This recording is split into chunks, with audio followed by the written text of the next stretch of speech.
Many years ago I worked for a church in Cardiff as a youth worker. When I first got there were a group of youngsters who were really keen for Christ.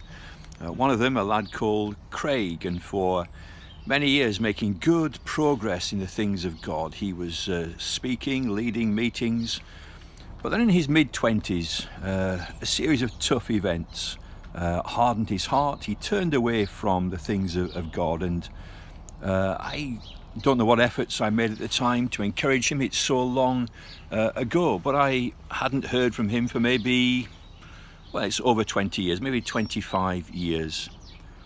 And then just this last Saturday afternoon, 6 days ago, the phone rang. I picked it up and the voice said, "Hi, it's Craig."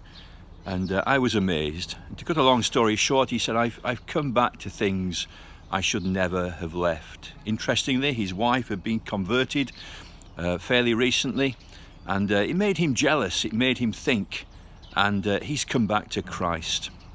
What prompted his phone call to me? Their 11-year-old son was questioning about the wise men. "Dad, it seems strange that they give such odd gifts to a baby. Why did they give gold, frankincense and myrrh?" So Craig said to his son, "I've got an old friend who's done a YouTube video just on that subject." So they watched my little YouTube video of the gifts of the wise men. And the son said, "Dad, that was really good. Who is that man?" "He used to be an old friend of mine. Why don't you give him a ring?" So he did, and I'm glad he did. But here's the point. God never lets go of his people. Once saved, always saved. We may stray into sin. God won't let us stay in sin.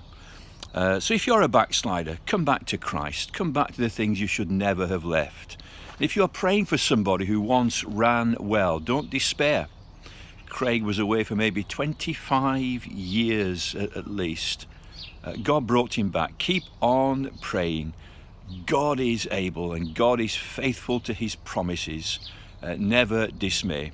I'm glad, I rejoice that Craig has come back to the things of Christ.